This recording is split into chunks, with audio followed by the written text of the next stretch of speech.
Water is a great thing, right? Your brain is almost entirely water. Your body's almost entirely water. It's a fantastic deal for life. You know, you need it. Are we walking around dehydrated? Probably. Are we walking around too hydrated? The polar opposite of the really healthy people, that they're probably a little overhydrated. There is such thing as overhydration, but you'd have to work pretty hard to get there. However, it is a deal. It's got hypernatremia.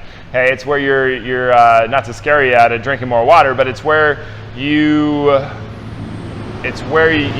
can't make your electrical signals, and you end up pooping yourself and dying.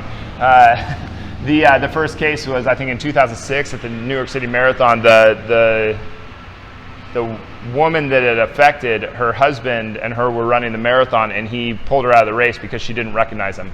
So it's a real thing. It's very, very dangerous. Many people have died from this. So how do we make sure that we are drinking water that is specific to us? Well, cut your body weight in half. Yeah, I weigh 240 pounds, so it's 120. That's how many ounces you need to drink per day. But we don't really want to be getting them all at 8 p.m. because then we'd be up in the middle of the night and we'd be disrupting our sleep, and we don't want to do that. Everything has to be, your sleep has to be spot on if we want to put as much focus into this thing as possible. And we want to be nutritious and we want to be hydrated if we're going to focus this thing as hard as we possibly can. So and we want to be hydrated throughout the day. You don't just want to try to fuel up at 8 p.m. It doesn't work like calories.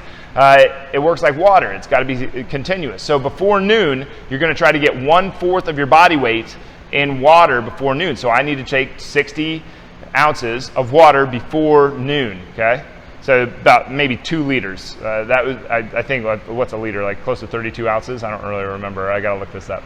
But anyway, cut your body weight in 1/4 and get that amount of ounces in before noon, and you'll do yourself a big favor because you're just more likely to drink for the rest of the day because you set your thirst mechanism.